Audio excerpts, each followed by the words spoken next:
terceiro ano de eventos, eu tenho 17 anos, e eu sou tesoureiro do Grêmio deste ano, da Chapa Convergente. Eu também fui tesoureiro ano passado, então acho que algumas pessoas já me conhecem. E quem não me conhece, quem entrou esse ano, provavelmente vai me conhecer em algum momento, porque ano que vem, em nome de Jesus, vai ter o presencial. E vocês vão me conhecer de alguma forma, porque eu sou bem participativo, eu participo de todos os eventos, eu participo ativamente assim nas salas, eu gosto de estar participando de todas as ações que a escola proporciona. E vocês vão me conhecer em algum momento.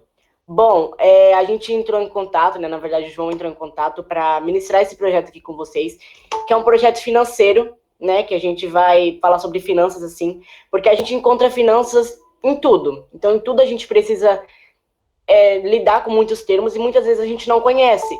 Então, é preciso que a gente, né, tenha pelo menos uma base. Porque na escola a gente não tem esse conhecimento. A gente aprende desde cedo muitas coisas, mas a gente não sabe, sei lá, calcular o imposto de renda, para que serve tal taxa, por que a gente paga tal imposto. Então a gente não tem conhecimento sobre essas coisas. Eu acho muito importante, eu acho inclusive que essa matéria deveria estar na grade curricular, mas enfim. O João Lucas ele vai falar melhor para vocês como vai funcionar nessas 3 aulas. Eu estou aqui vendo as pessoas que não estão, que estão, entrar em contato, e essas aulas também ficaram gravadas no YouTube, então caso alguém perca alguma coisa ou não anotou alguma coisa que acha importante, pode requisitar lá depois. E podem falar comigo também, se sentir à vontade, eu estou aqui livre para atender qualquer pessoa, qualquer dúvida, e é isso. Estou aceitando aqui o povo. Perfeito, Alessandro. Obrigado, cara. Bom, pessoal, boa noite. Só apresentar a gente. Meu nome é João, eu faço engenharia de produção na UFSCar, na Federal de São Carlos. Piauí, Maru, se vocês quiserem se apresentar também. Eu sou o Roberto, vocês já adiantou aí, vulgo Piauí. Podem se sentir à vontade aí para me chamar de qualquer um dos dois. Também faço produção na Federal. Fala, galera, boa noite. Meu nome é Gabriel. O pessoal aqui em São Carlos me conhece mais por Marujo mesmo. Eu faço engenharia física na Federal de São Carlos, assim como o João Lucas. E, bom, vou dar uma palhinha rapidinho aqui, porque eu vou ter que sair já já. Eu tô no meio de uma prova de 24 horas, não vou conseguir ficar aqui até o final. Mas, seguinte, fui eu que dei um pouquinho desorganizada entre essa ponte e o Grêmio e a Liga do Mercado. Foi uma iniciativa que eu achei muito bacana, por 2 motivos principalmente. Um foi porque eu estudei aí, como eu estava falando, conversando com a Alessandra. Eu estudei na turma de 2014, eu fiz o médio com informática integrado, me formei em 2017. E pelo segundo motivo foi porque eu também fiz parte do Grêmio na gestão de 2015. Foi quando a gente conseguiu reavivar o Grêmio. Como vocês já devem saber, provavelmente você já deve ter ouvido falar do fatídico Halloween. Peço desculpas aí pelos acontecimentos que perturbam vocês até hoje. Mas 2 recadinhos também para dar. Quero que vocês aproveitem bastante esse conteúdo. É um conteúdo muito bacana, foi pensado muito bem. É muito intuitivo, muito fácil de entender. O pessoal que vai estar dando o curso aí para vocês, que é no caso o Piauí e o SUS, são caras que manjam absurdos. Então, se tiverem dúvidas, abra o microfone, pergunta. Se quiser anotar e deixar para perguntar no final também, tá show de bola. O importante é que vocês extraiam o máximo que vocês consigam aí desse conteúdo que a gente preparou para vocês, porque, é um conteúdo que eu pessoalmente gostaria de ter tido antigamente. Eu gostaria que eu tivesse tido acesso a esse conteúdo um pouquinho mais cedo, querendo ou não ter uma base boa sobre esse conceito de finanças pessoais, sobre economia, de modo gerais, assim, algo bem útil. Então, recadinho que eu tenho para dar é esse. Como veterano de vocês aí faz muito tempo, se vocês precisarem de alguma coisa, seja conselhos para vestibular, seja sobre São Carlos, seja sobre a Federal daqui, sobre física e engenharia, que são as coisas que eu posso ajudar, só me chamar. Se vocês quiserem, eu posso deixar meu WhatsApp aí com a Alessandra em algum outro momento para vocês me chamarem. E é isso, galera. Aproveitem o curso aí, aproveitem a noite, vai ser um conteúdo bem bacana. Vou me despedir aqui, vou voltar a fazer a provinha aqui. E abraços, deixo o João, o Lucas e o Roberto aí tocar o barco. E até mais, gente. Muito obrigado, viu? Tchau, Gabriel. Obrigado. Boa prova, querido. Bom, galera, então, o Marujo já deu uma introduzida aí.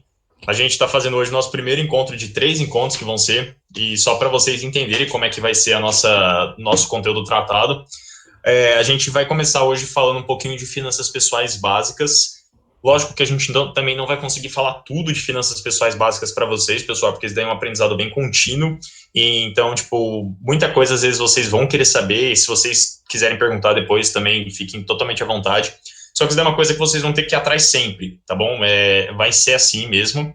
Na sexta-feira, vai vir uma outra turminha aqui da Liga para falar com vocês sobre macroeconomia, coisa que vocês vão assistir em jornal, falando de dólar, falando de taxa de juros, um montão de coisa, para depois, na segunda-feira, a gente começar a falar um pouquinho sobre o mercado financeiro, sobre o que é uma ação, sobre como investir, sobre o que é uma corretora, enfim, acredito que vai ser bem legal.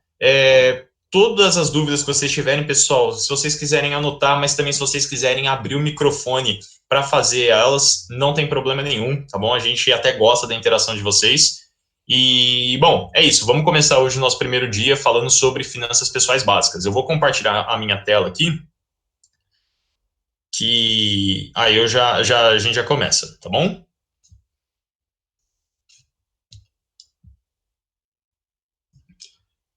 Piauí, confirma aí para mim se está aparecendo, querido.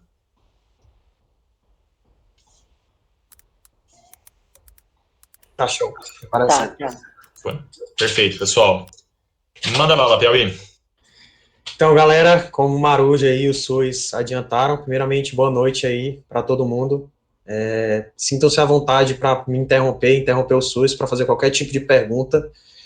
A gente está aqui para tentar passar esse conteúdo que é muito importante. Quem ainda não tem essa dimensão vai ter, e na medida que a gente for tratando nessas nossas 3 apresentações de como isso pode impactar na vida de vocês. Então, sintam-se à vontade para perguntar. Se for algo que a gente comentou, que a gente possa adiantar para vocês, a gente vai responder. Se não, a gente guarda a pergunta para as outras apresentações. Enfim, sintam-se à vontade. A apresentação, o objetivo é ser bastante interativa com vocês. Então, algumas vezes eu vou pedir aí para vocês se manifestarem. Sintam-se à vontade para falar e participar. A gente quer isso. E vamos começar. Então, só antes da gente passar os slides, eu só queria fazer um comentário, pessoal, que agora que vocês já estão no ensino médio, né? Eu entendo por ensino médio, vocês já estão quase entrando na vida adulta, agora o dinheiro vai começar a ser uma realidade de vocês. Então, às vezes, algumas coisas que vocês olharem aqui, vocês vão falar, pô, mas eu nem uso isso daqui hoje em dia, para que serve para mim? Vai servir, tá? Levem isso daí com vocês, porque agora dinheiro vai se tornar uma coisa bem comum na vida de vocês, às vezes daqui a pouco vocês estão trabalhando, estagiando, ganhando uma grana, então, levem isso daí com vocês. Se vocês não usam agora, isso aqui que a gente está passando, algum dia vocês vão usar, então vai valer a pena, tá bom? Piauí, vou passar aqui, tá? Então, vamos falar um pouco sobre o que a gente vai abordar aí nessa apresentação sobre finanças pessoais. Nosso primeiro tópico, a gente vai falar com vocês sobre a relação que a gente tem com o dinheiro. Então, como que o nosso comportamento influencia na nossa vida financeira. Nosso segundo tópico é sobre formas de se planejar. Então, como alcançar seus objetivos e ter, né, fazer orçamento, aprender a fazer um orçamento e saber da sua importância. Essas 2 partes em particular, quem vai conversar com vocês um pouco sou eu, e aí o Sus vai começar a conversar com vocês sobre crédito, que é o nosso terceiro tópico, né, os tipos de crédito, o que é crédito e como é que você pode usar. Lembrando que esse tópico, quer dizer, boa parte dos tópicos que a gente vai falar aqui vão ser abordados nas outras apresentações. O quarto tópico é falar um pouco sobre endividamento, então as principais causas, como é que eu evito e como é que eu consigo sair, né, das dívidas. E por último, a gente vai tentar passar um exercício aí para vocês, para tentar fixar aí o máximo de conhecimento possível. Então, como eu falei, nosso primeiro tópico é aprender um pouco nossa relação com o dinheiro. Antes de começar a falar, eu vou fazer 2 perguntas para vocês, né? Começando pela nossa primeira pergunta, que é o que vocês acham que é dinheiro? Como é que vocês me definiriam dinheiro?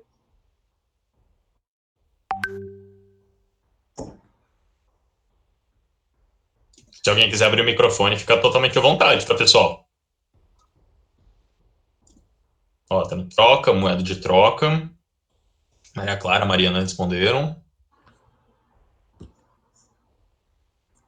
Pô, de 46 pessoas, só 2 pessoas mandarem, pessoal. Tem dinheiro? Eu acho que dinheiro é algo que você usa para adquirir alguma coisa, um produto ou um serviço. Você troca e você recebe aquilo. Boa. Boa. Eu vou, Manda bala, você pode. vou começar. Pode passar já o slide, Suzy. Vou começar, então, considerando que vocês falaram, tudo que vocês falaram tá certo. Eu acho que tem uma palavra aí, chave, nisso que vocês falaram, que é moeda de troca. Então, a gente sempre tem que ter em mente que dinheiro é uma forma da gente trocar algo. A gente dá alguma coisa e receber por aquilo. Então, o dinheiro nunca foi, sempre, quer dizer, sempre foi moeda? Não. O dinheiro já teve várias formas de troca. Antigamente, não sei se vocês sabem, a galera começava a usar aveia, sal, peixe, as coisas mais absurdas possíveis, que agora para a gente é absurdo, mas que naquela época faziam todo sentido, porque conseguiam cumprir o papel que o dinheiro tem, que é exatamente o que vocês falaram, ser uma moeda de troca. Então, quando o ser humano começou a evoluir, a sociedade começou a evoluir, a gente sempre tem a necessidade de tentar otimizar ao máximo os recursos que a gente tem. Então, é fundamental que a gente consiga, se eu não consigo produzir ou ter alguma coisa e a outra pessoa consegue, ter uma forma simples de eu adquirir aquilo, que é trocando algo que eu tenho, que ela tem interesse, por aquilo que eu quero. Isso, à medida que as pessoas começaram a se socializar, esse tipo de atitude começou a ser muito mais constante. E aí começou a fazer sentido o papel do dinheiro na nossa sociedade. E aí é óbvio, a gente vai evoluindo também essa questão. Então, vocês imaginam como era para trocar, sei lá, quando era peixe. Como é que você vai trocar um peixe por uma vaca, se você não tem outra vaca? Entendeu? Quantos peixes você vai dar por uma vaca, tá ligado? Imagina como deve ser, sei lá, 200 peixes, você carregar 200 peixes, levar para uma pessoa, enfim, era muito complexo. Ou então, tipo, compra menor. Eu tenho um peixe e eu quero comprar um sal. O peixe vale mais que o sal. Como é que você vai dividir o peixe? Tipo, qual parte do peixe vale mais, qual parte do peixe vale menos? Você vai dar o rabo para a pessoa que, tipo, não tem nada, entendeu? Então, tipo, isso foi o ser humano começou a ter essa necessidade e por isso que surgiram as opções de moeda, de ferro, ouro, cobre, enfim. Mas elas também não atendiam uma determinada essa função, porque era muito complicado você conseguir precificar, tipo, uma moeda de ouro, entendeu? Era muito difícil você conseguir quebrar o dinheiro, fracionar o dinheiro. Ou eles valiam muito pouco, ou eles valiam muito. Então, começou a surgir a opção das moedas, né, de materiais mais baratos, à medida que a gente continuou descobrindo a como manusear esse tipo de material, e as cédulas também. Essa foi a minha primeira pergunta. E a segunda pergunta é a desse slide. Como é que você cuida do seu dinheiro? Eu queria que também, eu prefiro que vocês abram o microfone. É bom, assim, escutar a voz de pessoas diferentes, né? Pandemia, a gente não tá saindo. Sempre bom ter esse contato com pessoa nova. Então, se alguém quiser aí abrir o microfone e me falar como é que você cuida do seu dinheiro. Boa noite. Eu cuido do meu dinheiro guardando em envelopes. Tipo, eu geralmente já, desde de sempre, eu fui ensinada que o meu dinheiro tem que ter um propósito. E aí eu guardo envelope, naquele envelope eu anoto o dia que eu coloquei o dinheiro, o valor e o propósito. E como eu trabalho pra mim, né, tipo, vendendo brigadeiro, eu tenho que ter propósito, entendeu? Aí quando é pra pagar o meu dentista, aí eu anoto lá, tal dinheiro, tal dia pro dentista. Aí, tipo, desde sempre eu aprendi a cuidar do meu dinheiro desse jeito. Ótimo, perfeito. Falou muita coisa que a gente vai falar aqui na apresentação. Se alguém mais quiser abrir o microfone aí. Eu tento guardar meu dinheiro em banco online. Por exemplo, o PicPay, eu sei que o dinheiro que eu guardar lá, em algum momento ele vai render mais. E eu queria saber também se no curso vai explicar um pouco sobre como é que rende o dinheiro ou como investir melhor para render essas coisas. Ótimo. Também é uma opção. A gente vai explicar. Acredito que vocês vão ter mais acesso a isso na terceira apresentação da gente, mas vai fazer muito mais sentido. E eu vi aqui no chat que me chamou a atenção, a Vitória colocou que não tem dinheiro, né, para cuidar. E o Gabriel botou que não consegue guardar porque gasta. São dois pontos aí que a gente vai abordar aqui na apresentação, que talvez você não tenha dinheiro. Ou, como no caso do Gabriel, porque gasta muito, ou porque, de certa forma, tu não está vendo possibilidades que existem aí Inclusive, acho que a Yasmin, que foi a primeira pessoa a abrir o microfone, comentou, mas isso a gente vai falar um pouquinho mais na frente. Sobre isso, o que eu tenho para comentar é que existem 3 perfis de pessoas que a gente pode levar como regra. A primeira pessoa é como o Gabriel, que é aquela pessoa que o que recebe gasta. A segunda pessoa é aquela pessoa, eu diria que como a Yasmin, não, talvez seja, que recebe o dinheiro, e aí o dinheiro que ela recebe, ela guarda para utilizar ele no futuro. E existe a terceira pessoa, Yasmin, perdão se tu for a terceira e não for a segunda, tá? E eu tiver confundido, perdão. E a terceira é aquela pessoa que recebe o dinheiro, parte dele gasta, e a outra parte guarda. Então a gente tem esses 3 tipos de perfis. Eu não vou entrar no mérito de qual é o certo e errado, porque na realidade não existe certo e errado. Acho que isso varia de pessoa para pessoa, de necessidade, mas, mais uma vez, a gente vai abordar isso no decorrer do curso. Pode passar. Primeira coisa que eu queria começar a falar com vocês sobre a relação com o dinheiro é porque toda vez que a gente começa a mexer com dinheiro, a gente tem 2 princípios base, assim, quando a gente está lidando com isso. O primeiro princípio é a emoção, e ele geralmente está associado a pessoas consumistas, isso porque as emoções estão muito ligadas a impulsos. Então, quando você sente uma vontade de comprar algo, você vai lá e compra. Você não estuda, não vê o quão que aquilo consegue lhe agregar, se aquilo de fato era uma necessidade sua, e, enfim. E o segundo princípio é a razão. E a razão geralmente está associada ao contrário, a pessoas mão de vaca. Isso vai ficar um pouquinho mais claro no próximo slide, mas porque quando a gente começa a pensar puramente com a razão, na real, que eu diria que mais de 50%, bem mais na real, dos nossos gastos não fazem sentido. Se a gente pensar puramente racional. Isso por quê? Pode passar, Suíça. Porque para a gente fazer essa distinção de emoção, razão, o quanto que eu tenho que usar de emoção, o quanto que eu tenho que usar de razão, eu tenho que ter em mente o que são desejos e o que são necessidades. Uma pessoa racional, ela só vai pensar nas necessidades. E uma pessoa passional, ou seja, que só age com a emoção, só vai pensar nos desejos. Nenhum dos 2 casos é a melhor solução. Porque vamos imaginar esse exemplo da comida que a gente deu. Quando você chega, e vocês vão ver um pouco mais na frente aí, na universidade, e aí você tem um restaurante universitário, alguns dias, assim, a comida é um pouco cabulosa. A palavra que eu tenho para definir.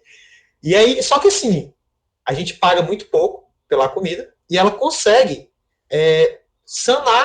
cumprir com o objetivo dela, que é saciar a minha fome, é saciar as necessidades necessidades fisiológicas que eu tenho. E aí, se eu sou uma pessoa racional, eu nunca que vou optar por comer algo melhor, porque o que eu consigo comer, no caso, no restaurante universitário, já consegue saciar todas as minhas necessidades.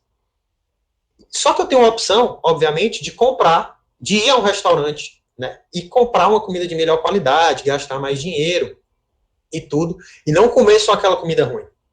E aí a pessoa passional, né, que é movida por impulso, e geralmente movida por esse desejo, vai optar único e exclusivamente por jantar só em um restaurante caro. Só que seria muito bom se isso fosse possível, mas isso tem um peso muito grande na nossa vida financeira, e eu acho que para muita gente isso não tem como acontecer. Então o ideal mesmo é você conseguir misturar as 2 coisas, porque desejos estão intimamente ligados com prazer. Então quando você janta em um restaurante caro, você não está só comendo uma comida boa, você está, de certa forma, satisfazendo um prazer que você tem. É muito melhor você comer um pedaço de carne boa, bem feita, do que você ir comer lá no Rui, e alguns dias tá só a gordura. A pessoa bota 4 pedaços de carne e os 4 pedaços são só gordura. É bem melhor você comer essa carne bem mais preparada. Então, a gente sempre tem que ter em mente em tentar misturar as 2 coisas. Nem pensar só racionalmente, só vendo nossas necessidades, nem pensar só vendo nossos desejos. A gente precisa economizar, a gente precisa avaliar essas necessidades, mas a gente também precisa se dar o luxo de satisfazer esses prazeres. E exemplo disso foi essa questão da alimentação. E aí, como é que a gente consegue organizar isso? A melhor maneira é planejando. E antes de passar para o próximo slide, eu vou querer perguntar para vocês se vocês têm alguma ideia de, tipo, uma forma efetiva, alguma coisa efetiva que possam ajudar vocês a se planejar. Nesse quesito de saber o que pode ser um desejo, saber o que pode ser, o que é necessidade, e como é que vocês vão conseguir alocar o dinheiro em cada uma delas. Vocês têm alguma sugestão do que pode ser? Então, eu acho que os meios de comunicação, né, eles influenciam muito essas compras, porque se não tivesse o Shopee, por exemplo, meu cartão não tava bom. Eu acho que essas coisas também influenciam bastante. Demais, demais. Inclusive, existem várias áreas aí que estudam exatamente esses padrões de consumo e formas de fazer com que a gente consuma. Então, tipo, com certeza, não sei se vocês já pararam para pensar, mas provavelmente sim, quando você entra lá no Google e pesquisa qualquer besteira, tipo, avião, vai começar a aparecer no seu Instagram, site, você entra no Globo Esporte, vai aparecer propaganda de gente vendendo avião, carro de controle, ou avião de controle remoto, enfim. E é isso tudo, são estratégias que as pessoas usam exatamente para incentivar esses padrões de consumo, né? Então, o que você falou faz todo sentido. A rede social faz uma diferença muito grande, é uma ferramenta muito boa para quem está vendendo. Para quem está comprando, nem tanto, né? Se a pessoa não tiver um controle financeiro, pode acabar se prejudicando. Cara, mais que hoje, as sites de compra viraram uma rede social, tá ligado? Sei lá, Shopee, os caras contratam influencer pra ficar lá, tipo, fazendo comercial dos caras e coloca o meu código aqui que você vai comprar e aí você gasta igual um bobo. Inclusive, quem quiser entrar aí no Kawaii do SUS, está disponível. Pode colocar lá meu código do TikTok. Eu uso tanto que eu nem sei o nome. Mas, enfim, eu vi a galera comentando ali em cima, alguém colocou anotar. Eu vou entrar nessa parte de anotar faz muita parte dessa parte de planejamento, mas a palavra que eu queria chamar a atenção para vocês é orçamento. Eu acho que quando você começa a se planejar, é fundamental que você faça um orçamento. E dentro desse orçamento, obviamente, você tem etapas. E uma delas é anotar. Isso eu vou tratar um pouco mais na frente. Pode passar, Suíça. Então, o que é o orçamento? O orçamento nada mais é do que uma ferramenta de planejamento financeiro, né, ou familiar, pessoal ou familiar, que ela vai contribuir para realizar um sonho ou um projeto. Então, ela vai fazer com que você alcance algum tipo de objetivo, seja ele qual for. Só que para você conseguir alcançar esse objetivo através de um orçamento, é fundamental você ter uma organização, você ter uma disciplina e, acima de qualquer coisa, você estabelecer metas claras e objetivas. Isso por quê? Quando você não tem um objetivo, quando você simplesmente faz as coisas por fazer, muitas vezes aparecem outras no meio do caminho que às vezes você julga como algo necessário, quando na realidade não é. Então, quando você começa a guardar, quando você começa a pensar, investir seu dinheiro em alguma outra coisa, e quando eu digo investir, tipo, não é só colocar o dinheiro para render. É quando você compra alguma coisa que lhe dá prazer, de certa forma você está investindo, porque aquilo traz algum retorno para você. Não é um investimento talvez financeiro, né, mas pode ser um investimento pessoal. Quando você estabelece metas, né, você estabelece objetivos, fica muito mais fácil você conseguir gerir. Porque imagina, eu vou começar a guardar dinheiro só por guardar. Por que você guarda dinheiro? Porque eu guardo. Vai que um dia eu preciso. E aí chega um amigo teu, depois de um tempo que tu tá guardando, te chama para fazer uma viagem. E aí naquele momento você chega para mim e fala, pô, eu vou fazer essa viagem. Eu acho da hora, vai me satisfazer, vai ser da hora e tal. Resolvi fazer a viagem. Aí você chega da viagem e bate o carro. Naquele momento, por mais que a viagem tenha sido foda, enfim, tenha lhe realizado de várias maneiras, o fato de você... Eu não vou nem falar que você bateu o carro. Eu vou falar que você começou a trabalhar e aí, tipo, você tá tendo muito problema com atraso no trabalho, devido a transporte público, enfim. E aí, tipo, você tinha um dinheiro muito bom, gastou esse dinheiro na viagem. Quando você chega da viagem, você é contratado e começa a trabalhar, e começa a passar por esse problema. E aí, você para pensar, pô, naquele momento a viagem me foi muito útil. Mas talvez se eu não tivesse me cedido a esse impulso de comprar, né, uma passagem para viajar, eu conseguiria comprar meu carro, que hoje estaria me rendendo muito mais frutos, eu estaria conseguindo trabalhar sem problema, conseguiria estar sendo muito mais produtivo. Não foi um erro seu, na realidade foi que você não estabeleceu um objetivo, você não estabeleceu uma meta clara para aquilo. Então, quando apareceu uma determinada situação, você não tinha propriedade para julgar se era uma necessidade ou se era um desejo. E aí, dentro de orçamento, isso aqui a gente vai bater na tecla em todas as apresentações. Tem uma regra de ouro em finanças, que é os ganhos sempre vão precisar ser maior que os gastos. Isso em todas as esferas, desde você, pessoa física, até o país, sempre vai ter em mente essa regra. Os ganhos precisam ser maiores do que os gastos. Só que para isso, a gente precisa se organizar, obviamente. E aí entra a parte do orçamento. Eu vou falar um pouco mais, aí vai aparecer o anotar, que comentaram aí no chat, as etapas de um orçamento. Quais são as etapas de um orçamento? A primeira etapa, pode passar o seu slide. A primeira etapa é se planejar. Então, o que você faz nela? Você chega e fala, eu quero guardar, eu quero poupar, quero. Com qual objetivo é que eu estou fazendo isso? Beleza. E quanto é que eu vou precisar? Essa é a primeira etapa. Você definir, você responder essas perguntas para que você tenha um ponto de partida. Depois disso, e aí entra o anotar, você vai anotar tudo, todas as movimentações que você faz, o que você gasta, o que você compra, tudo. Isso vai ser muito útil nas próximas 2 etapas que eu vou falar para vocês.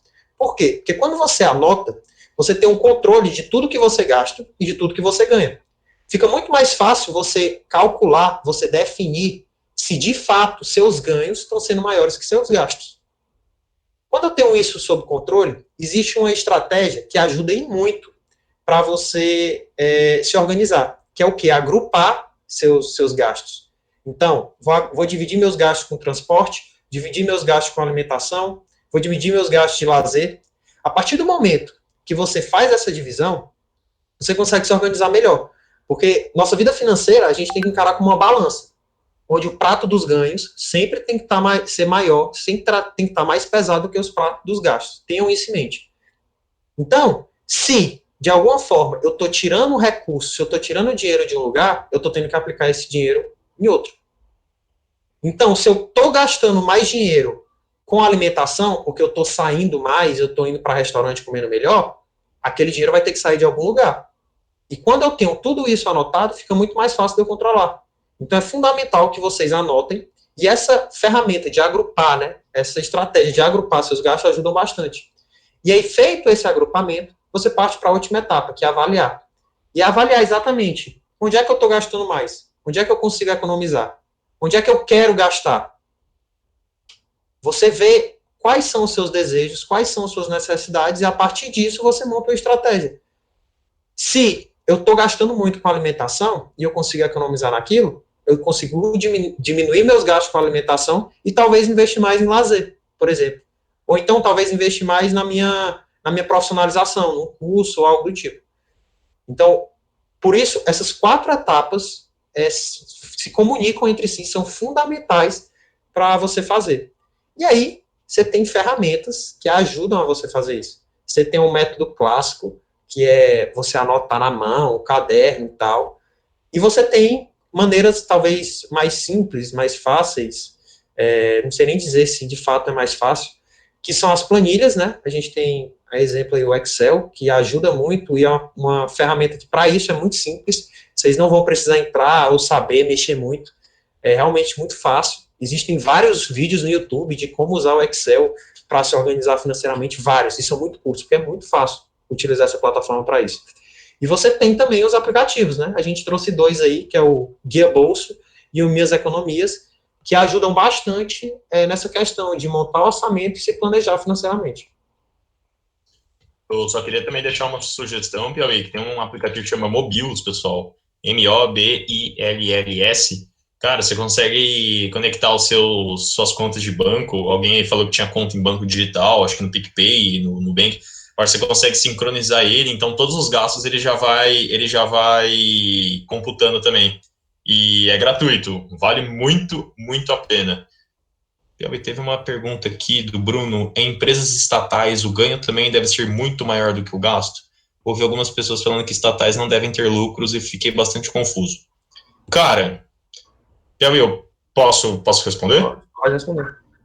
Cara, tipo, uma empresa estatal, toda empresa ela tem que ter lucro.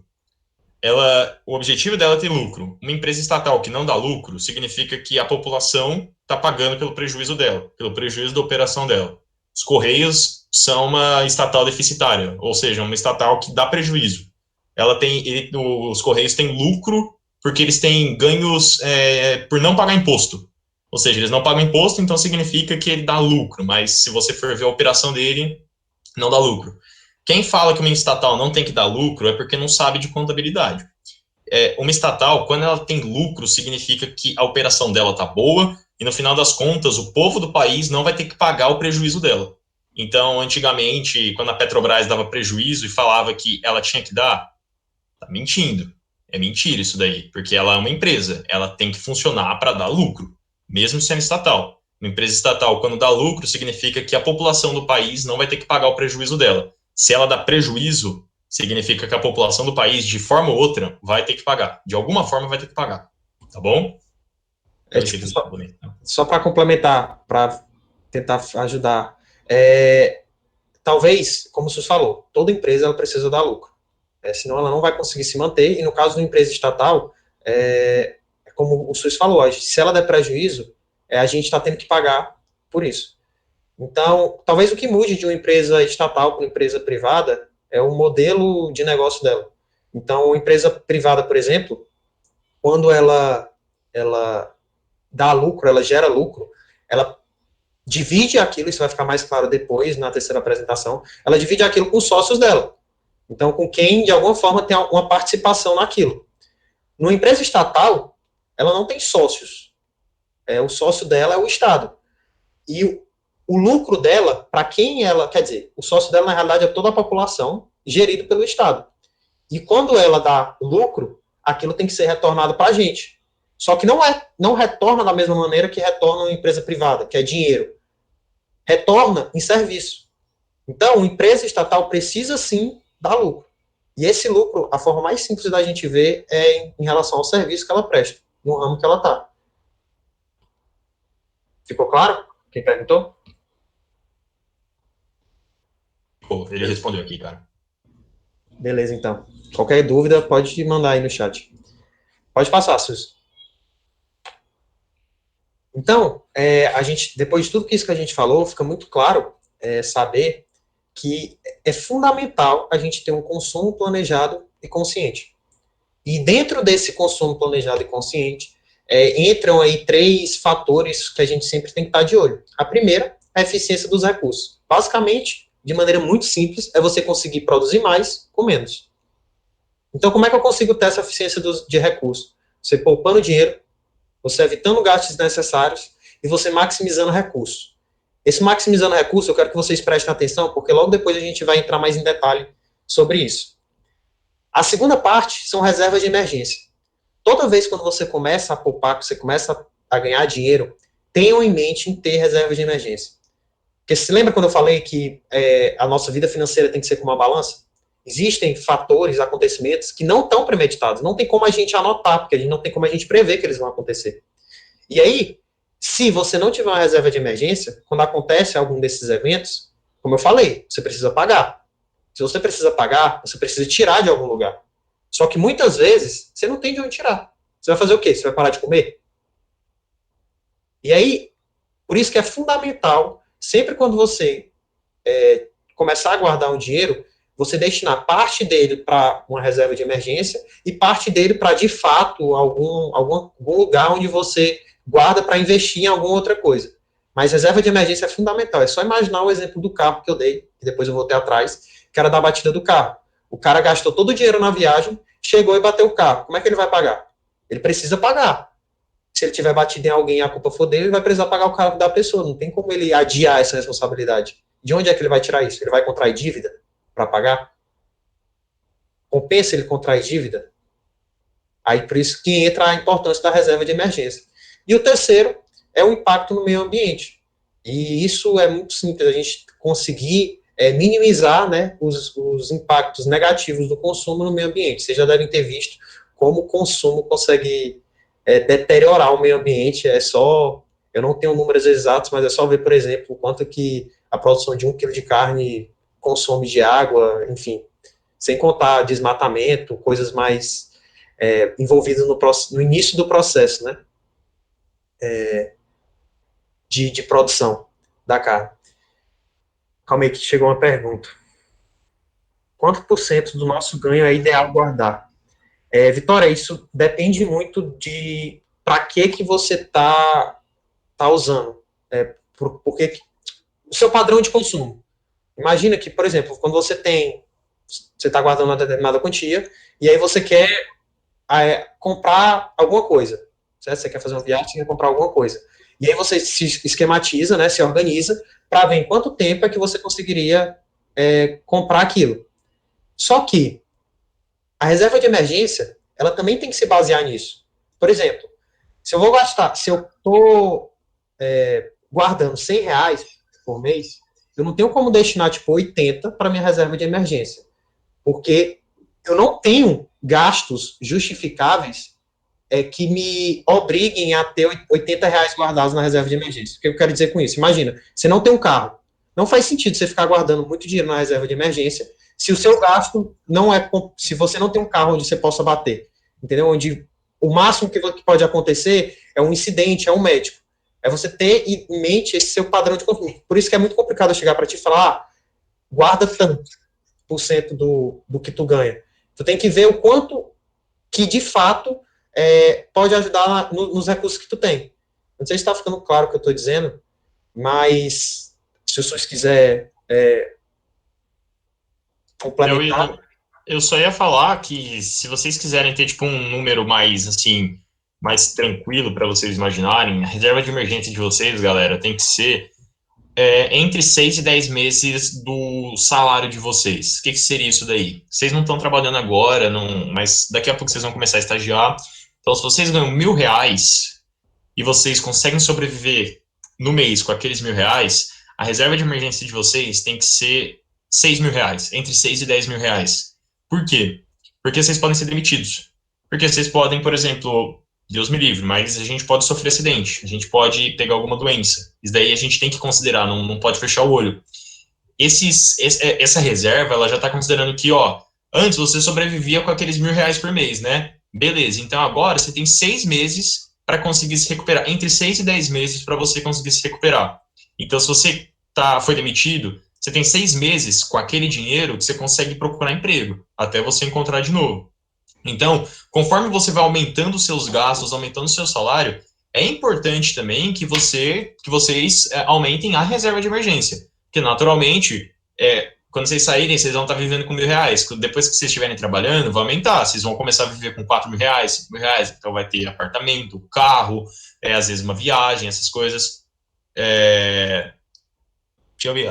Ana, só vou terminar aqui. E aí, tipo, esses entre 6 e 10 meses são muito importantes para vocês sobreviverem nesse período. Entenderam? Então, uma reserva de emergência, vocês não vão fazer ela do dia para a noite. Vocês não vão simplesmente, vou montar minha reserva de emergência amanhã, então pega todo o meu dinheiro. Não dá, é bem difícil, porque vocês vão ter gastos, naturalmente. Mas, por isso que ela demanda disciplina. Porque vocês vão, durante um longo período de tempo, guardando, a reserva de emergência seria a sobra dos meus gastos mensalmente? Isso. Pensa assim, Yasmin, você vai pegar uma parte dos seus gastos, você vai ter gastos naturais durante o mês. Pensa que, sei lá, você recebe R$1.000, aí você gasta R$800 com aluguel, com comida, com tudo, sobra R$200 para você. Você quer comprar alguma coisa da hora que custa 50, legal. Sobrou 150 para você ficar no mês. Por que você não coloca, tipo, você vai ter que fazer alguma coisa? Não. Tem alguma coisa para você gastar que você está realmente precisando? Não. Então guarda R$100, R$150 na sua reserva, que ela já vai começando a se formar. E aí, durante o tempo, todo mês, você vai colocando um pouco, até que vai chegar uma hora, pessoal, que vocês vão ver que a reserva de vocês já está grande. E aí, isso daí dá uma segurança muito boa para quando a gente passa por períodos de instabilidade. Tenho certeza que alguém aqui teve pai, mãe que perdeu o emprego, às vezes, por causa da pandemia. ano passado. Foi um evento catastrófico e que muita gente não estava preparada. E por isso que essa reserva é de extrema importância, galera. Deu para entender? Não lembro quem perguntou. Acho que foi a Vitória. Deu para entender, Vitória? E Piauí, a Ana perguntou sobre o impacto no meio ambiente. Tá, só para também completar o que vocês estavam falando sobre essa questão, uma sugestão que eu dou, isso é um hábito que a gente tem, né? Muitas pessoas veem reserva, o que guardar, né? Isso considerando uma quantidade que você vai investir ou uma quantidade que você vai colocar na sua reserva de emergência. Você primeiro tira todos os seus gastos e depois você vê o que sobra. Entendeu? A sugestão que eu dou para vocês é vocês trabalharem de maneira contrária. Vocês, ao invés de primeiro gastarem o dinheiro e ver o que sobra, vocês tirem o quanto vocês querem guardar, então, o quanto que você precisa para juntar e o quanto vai para a reserva de emergência, e aí com o restante você se organiza, você faz seu orçamento e tenta se organizar nessas atividades mais essenciais, ver o que é desejo e o que é necessidade. Isso garante com que você guarde um dinheiro todo mês. E muitas pessoas fazem o contrário. Em relação a essa questão do impacto no meio ambiente, é que hoje, assim, é inegável que tudo que é produzido, de alguma forma, impacta o meio ambiente. E, geralmente, coisas supérfluas, quando você decide comprar muita coisa supérflua, ou algum produto, existem produtos que causam muito impacto no meio ambiente. Eu dei um exemplo da carne, mas a carne, de certa forma, é um produto essencial, mas só para exemplificar, existem algumas coisas quando você compra que tem um impacto muito grande no meio ambiente, que é fundamental você ter noção do impacto que você tem, que aquilo tem. Então, vou dar um exemplo, não sei se é o caso, acredito até que não, mas um chiclete. Um exemplo, tá? Só para ver se fica mais claro. Um chiclete. Eu quero comer chiclete. Tá, eu consigo comprar o chiclete, eu consigo pagar pelo chiclete. Mas, durante a produção do chiclete, existe um impacto no meio ambiente muito grande. E eu sou um consumidor consciente. Então, ao invés de comprar 300 chicletes e impactar uma quantidade considerável no meio ambiente, eu, em vez de comprar 300, eu vou comprar só 100. Não só porque para economizar, mas visando também essa questão do impacto no meio ambiente, tentar minimizar esses impactos negativos no meio ambiente. Ficou claro? Piauí, só um exemplo que eu acho que é muito comum para as pessoas é comprar roupa. Quem aqui, de vez em quando, olha uma roupa bonita no site, assim, e fala, meu Deus, eu preciso comprar essa roupa? Alguém aqui já sentiu isso? Já olhou para um produto, algum comercial de uma Renner, Riachuelo, e falou, meu Deus, essa roupa é linda, eu preciso comprar, eu tenho... Então, a galera, todo dia, né? Pois é, vocês sabiam que a indústria da moda é a que mais polui o meio ambiente e os oceanos? Exatamente. Aí todo mundo mandou. Então, pessoal, a indústria da moda é uma das mais poluidoras. Acho que 40% da poluição que está no oceano hoje é tecido, vindo de blusa, camiseta, jeans. Então, quando você, por exemplo, tem um controle melhor nas suas compras, você vai comprar uma roupa que você vai usar. Às vezes, só para vocês entenderem, eu fiz uma pesquisa esses tempos aí para uma competição que a gente estava fazendo, e eu tô meio que especialista do setor de moda. E uma blusa é usada, em média, por 6 meses no Brasil. Vocês têm noção? 6 meses, galera. Quando acaba esses 6 meses, a pessoa joga fora. Ou, às vezes, doa, só que aí vai aumentando essa bola de neve. Então, quando você começa a usar mais, quando você começa, tipo, pô, essa camiseta tá boa, eu não preciso comprar uma nova, ou comprar, ao invés de comprar 3 novas, eu compro uma só, porque essa aqui ainda tá boa. É um consumo consciente que tá tendo um impacto positivo no meio ambiente. Eu tô evitando essa poluição. Fez sentido agora? Agora que todo mundo tem vontade de comprar roupa, vocês vão pensar 2 vezes, hein? Aí, ó. Exatamente. Perfeito, galera. É isso, então. Manda bala, Piauí. E aí, se lembra quando eu comecei a falar dessa parte de consumo planejado consciente? Eu pedi para vocês destacarem, se lembrarem dessa parte de maximizar recursos, que é o nosso próximo tópico aqui na apresentação. Pode passar, Suíço. Então, eu vou tratar aqui com vocês formas de maximizar recursos. A gente tem de maneira geral, 2 principais maneiras. Uma maneira mais passiva, em que você recebe dinheiro E aí você simplesmente, com esse dinheiro que você recebe, você tenta economizar ele, você tenta poupar ele de alguma forma. Como é que você consegue fazer isso? Você vê as coisas que não têm tanta importância e tira ela do seu orçamento, ou você guarda o dinheiro que você recebe dos seus pais, por exemplo. A gente usou os pais só como exemplo. Isso seria uma forma passiva. Exemplo prático. O que eu fazia quando era bem mais novo, né? Eu acho que provavelmente alguns de vocês já possam ter feito. Então, meu pai chegava para mim e falava, toma aqui R$ 3 o lanche. Vai, o salgado e o refrigerante. E aí, tipo, na época eu queria parar de tomar refrigerante. Aí eu juntei o útil ao agradável. Eu falei, não vou tomar refrigerante, junto o dinheiro que meu pai me deu pro lanche, e o dinheiro do refrigerante fica para mim. Outra situação também, às vezes eu queria tomar alguma coisa que não fosse água, o suco era mais barato que o refrigerante. E aí, tipo, ao invés de comprar o refrigerante, eu acabava comprando o suco. Então, isso é uma forma passiva de você conseguir maximizar seus recursos, as suas reservas, né? Pode Então, falar. deixa eu perguntar um negócio. Eu vejo bastante TikTok, né, que não tenho o que fazer. Eu vi uma moça falando em reutilizar não, aumentar lá a quantidade do detergente, colocando água, fazendo um negócio assim. Aí eu vi um comentário de uma mulher bem assim, falando, gente, eu não vejo isso como economia, porque, né, o detergente é R$ 2. Não é R$ 2 na sua vida que vai fazer diferença. O que você acha sobre isso? Eu acho que faz muita diferença. Talvez na minha vida não faça, mas quando você junta 7 bilhões de pessoas pensando dessa maneira, talvez o impacto seja muito grande. Isso para o meio ambiente, mas questão assim, pessoal, faz, porque detergente é um produto de consumo básico. A gente compra muito detergente. Então, um detergente, de fato, não vai fazer muita diferença. Mas se você botar que você vai viver 70 anos, e aí que você usa a quantidade X de detergente por mês, esses centavos vão se tornar provavelmente alguns milhares no decorrer do tempo. Então, assim, a curto prazo, isso também é uma coisa que vocês vão ver quando vocês começarem nas próximas apresentações, questão de investimento. A curto prazo, algumas coisas podem não fazer sentido, mas a longo prazo, elas fazem total, entendeu? Isso é um exemplo disso. Para o meio ambiente, como eu falei, né? Quando isso junta 7 bilhões de pessoas, faz um impacto muito grande. Para a gente, em questão financeira, também faz, a longo prazo. A curto prazo, talvez nem tanto. Não vai ser 10 centavos de um dia para o outro que vai fazer muita diferença. Agora, em 365 dias, 10 centavos já são R$ 365. R$ 36, perdão. Calma aí.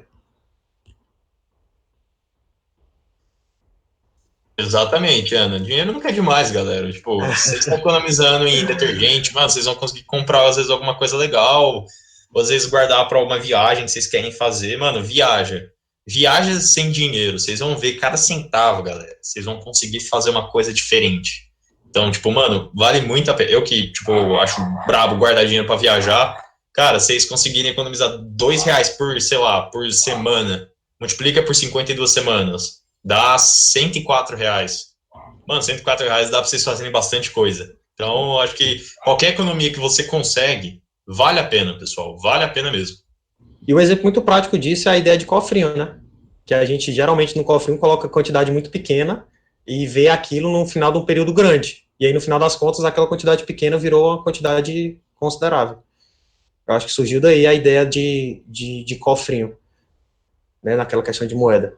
Mas, enfim, então tem essas formas passivas, deu o exemplo da ficha, e outra coisa também que dá para economizar, né, é saída. Então, às vezes, você tem um dinheiro para saída, e aí você estipula, sei lá, R$ 60, vou sair, tô dando um exemplo, tá, galera? R$ 60 eu vou sair. E aí, tipo, você pode gastar esses R$ 60, porque, de certa forma, no mundo ideal, você se planejou e aqueles R$ 60 tá dentro do seu orçamento. Isso é uma opção. Mas ao invés de gastar 60, ao invés de beber não sei quantas quantas coisas, comprar comida, muita comida, enfim, você compra menos, entendeu? Você tenta economizar de alguma maneira e o restante você acaba tendo como reserva. E são formas passivas. E aí existem formas mais ativas de fazer isso, que é você produzir e vender algo. Eu acho que foi a Yasmin no início da apresentação que falou que vendia, acho que brownie, salvo engano. O SUS também tem experiência, tu vendia cookies, né, SUS? Com certeza. Dá pra fazer uma grana boa durante o ensino médio e durante a faculdade também, galera. Então, no meu ano eu vendia chiclete, não tô falando que era pra vocês fazerem isso, mas no meu colégio era proibido. E aí, tipo, só tinha bala, tipo, house, entendeu? E aí, tipo, eu cheguei e todo mundo gostava mais de chiclete do que de house, né? Pelo menos nessa época. E aí, tipo, eu optei por comprar na clandestinidade e vender chiclete dentro do colégio. É aquela coisa, não tô falando para vocês fazerem, tô só dando um exemplo. Longe de mim incentivar vocês a fazerem isso. Até Então, isso. Oi. E tem também, quando vocês entrarem na faculdade, vender Então, prova, galera. Vender exatamente. prova, dá Aí uma grana preta, galera. Dá uma grana preta. Fazer lista para os outros, vender trabalho.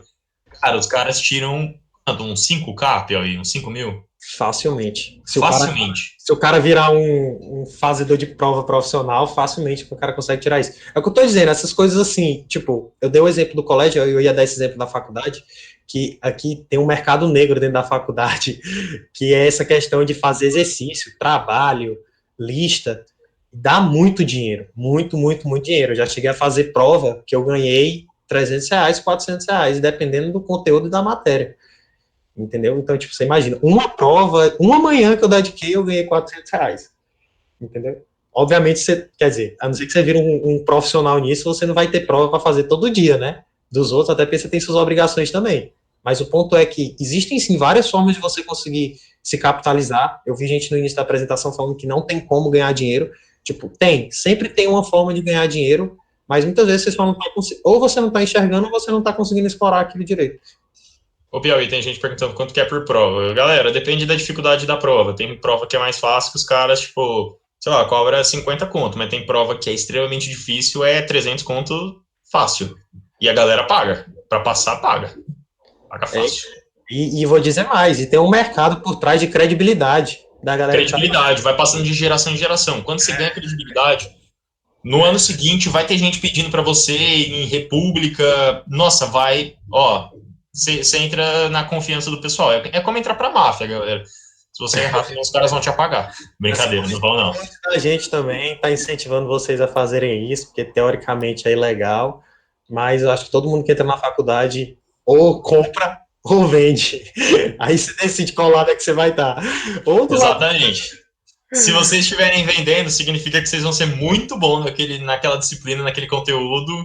Isso daí é bom. Então sejam as pessoas que vendem, não as que compram. Mas beleza, Piauí? Posso passar aqui? Pode sim. Show, galera. Bom, então agora, pessoal, a gente vai falar de uma partezinha voltada mais para crédito. Teve alguém, eu não lembro quem, que falou aqui na apresentação que crédito é uma coisa ruim. Bom, vamos ver isso daqui direito, porque nem sempre o crédito vai ser ruim, galera. Muitas vezes o crédito vai ajudar vocês a fazer uma compra que vocês não têm o dinheiro adequado para o momento, mas vai ser muito bom para vocês conseguirem. Vocês vão ver, os pais de vocês já fizeram isso, às vezes a pessoa mais velha que vocês conhecem já fez uso do crédito. E vocês, acredito que todos conheçam o mais famoso, que é o cartão de crédito. A gente vai ver agora. Bom, pessoal, o que é crédito? Crédito é aquela fonte adicional de recursos que você pega de terceiros, ou seja, você não tem dinheiro, então você pede para o banco, para uma empresa de crédito, para um agiota, e eles vão fornecer o dinheiro. O agiota vai quebrar suas pernas depois. E quais são os exemplos disso? Bom, financiamento, empréstimos, cheque especial, a gente vai ver isso daí tudo bem detalhado, e vocês vão também conhecer os perigos do crédito. O crédito legal, tá, pessoal? Esquece a parte da agiota, porque parte da agiota você não paga ele, enfim. E qual que é o grande problema disso tudo, galera? São os juros. Os juros vão, se você não souber usar eles a seu favor, eles vão te perseguir. E vai criar uma dívida gigantesca, que depois a gente vai ver, vai levar vocês para o endividamento, que vai ficar complicado, e tem que fazer um processão gigantesco para conseguir sair dessas dívidas. Mas, enfim, crédito é importante na nossa vida? O que vocês acham, galera? Eu quero saber a opinião de vocês. Vocês acham que crédito na nossa sociedade é importante? Pode colocar aí no chat, se alguém quiser abrir o microfone também. Manda bala. Exatamente. Boa, galera. É exatamente isso. O crédito é extremamente importante. Porque a gente nem sempre vai ter o dinheiro para fazer as coisas, galera. Mas o crédito ele vai conseguir com que você adiante uma compra e consiga usar aquele produto, usar aquele serviço sem você ter aquele dinheiro. Você fala para a pessoa, para o banco, vou te pagar lá na frente, beleza? O banco fala assim, tranquilo, beleza. E os juros vão ser cobrados em cima disso daí. Se você souber usar o crédito bem, pessoal, ele é um ótimo instrumento, mas se você não souber também, é complicado. Bom, vamos ver aqui os tipos de crédito. Vocês estão vendo aí que tem alguns que a gente colocou com um ponto de interrogação diferente. Eu vou explicar o porquê. Porque esses daí que a gente pegou são os que são mais famosos, são os que a gente mais conhece.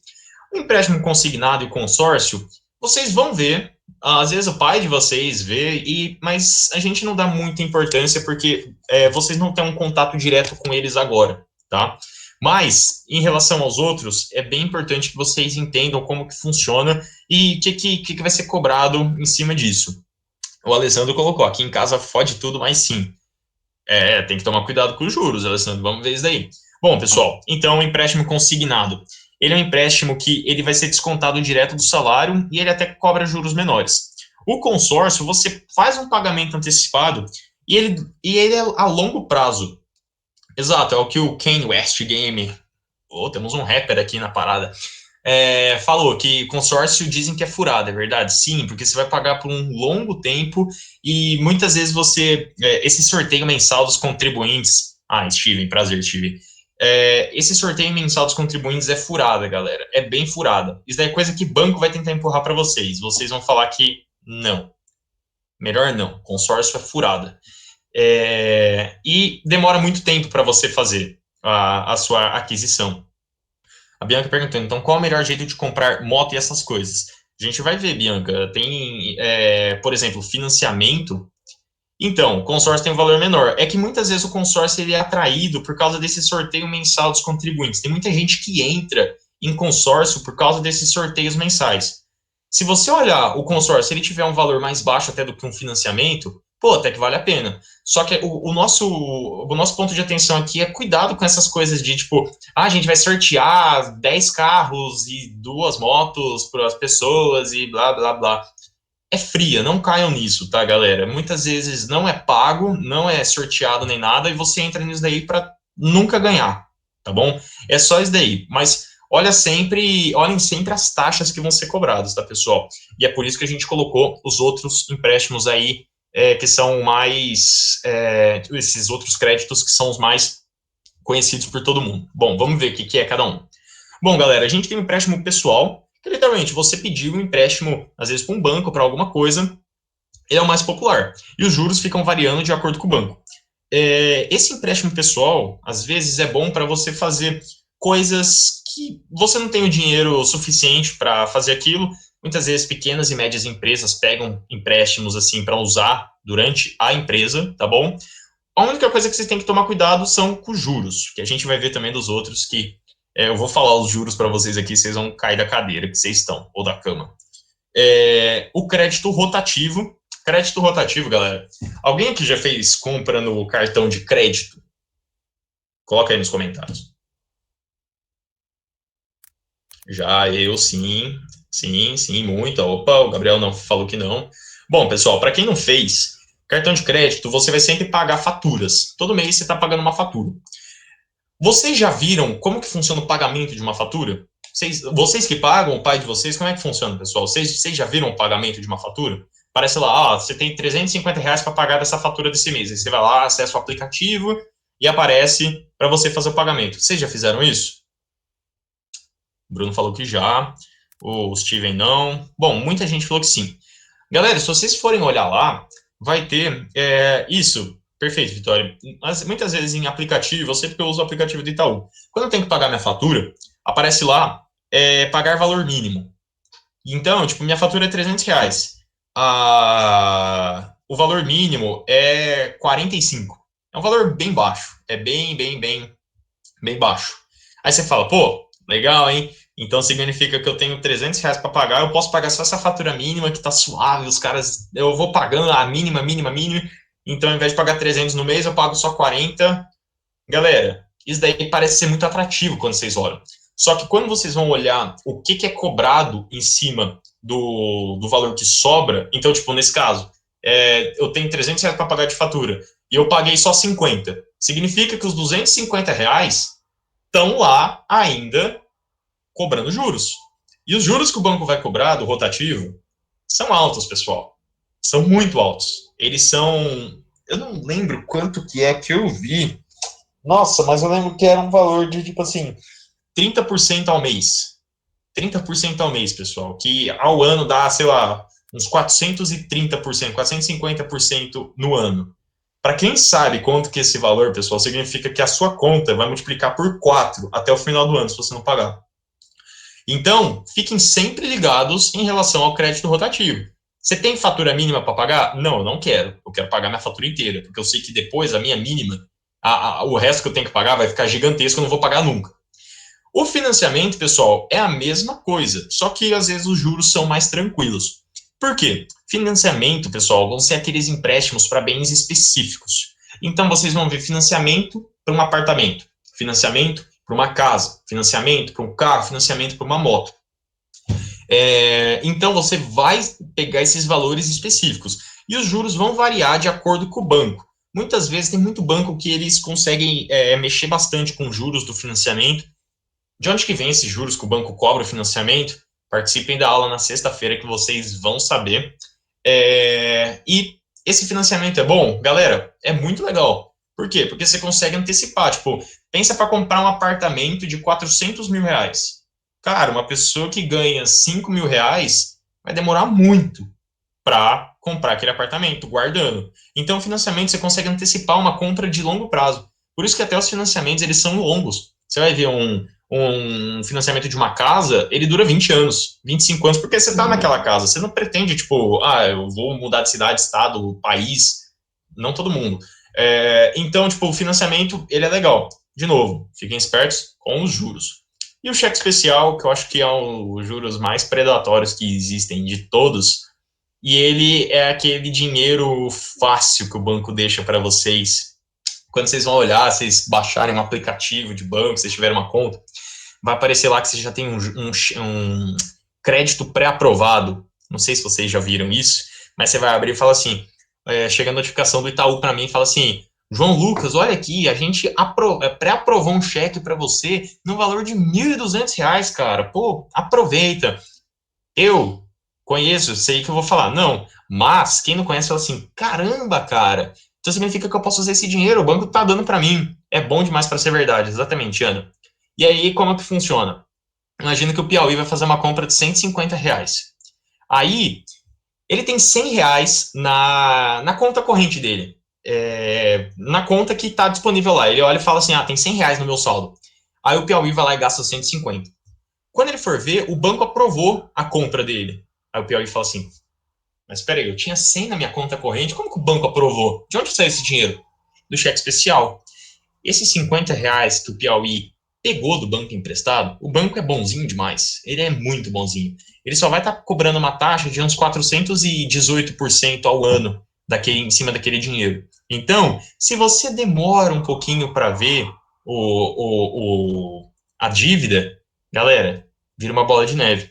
A gente usa até um exemplo bem, bem legal, é que a gente não trouxe aqui para vocês, mas a gente pegou um exemplo, imagina que o pai e a mãe de vocês foi lá e comprou uma geladeira, no valor de R$ 1.000 nas Casas Bahia, e esqueceu de pagar os juros do cartão de crédito, esqueceu de pagar a conta, as faturas. Os juros estão rendendo. E depois de 10 anos que vocês mudaram de cidade, chegou a conta para vocês pagarem. Em 10 anos, aqueles juros do cartão de crédito em cima daqueles R$ 1.000, vocês sabem quanto que é a dívida de vocês agora, pessoal? Vocês têm uma noção, mais ou menos? Pode colocar aí algum valor, se quiser abrir aí o microfone também. O Gabriel falou 40 mil, o Alisson falou que você não vai ter dívida nenhuma, o Alessandro falou que não sabe. Ninguém tem um chute de valor? R$500 mil, a Mariana. Eu acho... Licença, boa noite. Pode falar, não, por favor. Eu acho que, tipo assim, dependendo de quanto foi os juros, né? Mas eu acho que pode chegar uns 2, 3 mil. Porque se a geladeira foi 1.000, acho que os juros foi isso. E uma coisa que eu faço, tipo assim, quando minha mãe vai comprar, minha irmã vai comprar alguma coisa, eu sempre vou, porque eu gosto de xeretar, né? Aí eu sempre falo pra minha mãe, eu também sempre faço isso. Vai parcelar? Tudo bem parcelar, mas soma o valor, vê se dá o valor da geladeira, vê se vai ficar muito alto, porque quanto mais parcela, mais juros vai acrescentando. Então, às vezes, nem vale a pena, porque daqui a pouco você tá pagando o dobro em juros, né? Perfeito. Então, eu acho, tipo assim, faz parcelar, dá R$ 200, soma esses 200, dá o valor da geladeira, vai dar um pouquinho a mais, mas às vezes vale a pena. Às vezes Vale a não. pena. Exatamente. Você tá certinha, Adélia. Você tá certinha. Tem que ficar bem esperto em cima disso mesmo. Fala, Alessandro. Perdão. Aproveitando que a Adélia falou agora, aconteceu isso comigo, acho que em janeiro. Eu fui na Caidu, né, comprar os negócios lá, acho que a compra deu 120. Aí tá, tudo bem, eu me achando, né, super matemática e tem tudo de economia. Aí fui lá pagar. Aí a moça falou bem assim, a gente tem um cartão, né? Falou, você não quer parcelar em 8 vezes? Fica 23 e alguma coisa. Falei, não, moça, eu vou pagar em 4 vezes mesmo, porque é mais fácil, enfim. Aí ela começou a jogar um monte, falando que se a gente parcelasse mais vezes, possivelmente o limite ia aumentar conforme o tempo, um monte de coisa. Eu assim, nossa, moça, que legal, pode fazer aí. E eu não tava com meu celular, né? Então eu nem calculei. Aí quando eu cheguei em casa, eu fiz o cálculo de quanto ficaria. A compra foi pra 180 e pouco. Eu falei, filha de uma mãe, eu vou voltar lá agora, eu vou quebrar a cara dela. Nossa, mas eu fiquei numa raiva, porque eu levei um golpe. Eu me achando aqui o maior inteligente, e a moça me aplicou um golpe. Filha de uma égua. Tem que ficar esperto, galera. Tem que ficar esperto. E, ó, bom, pelo que eu tô vendo aqui, teve gente que falou que foi para 40 mil, aquela dívida de R$ 1.000. Teve gente que falou que foi para 40 mil, 5, 6 vezes o valor, então 5 mil, 6 mil. Alguém falou mais aqui, deixa eu ver. Eu vi aqui, mas alguém falou acho que meio milhão.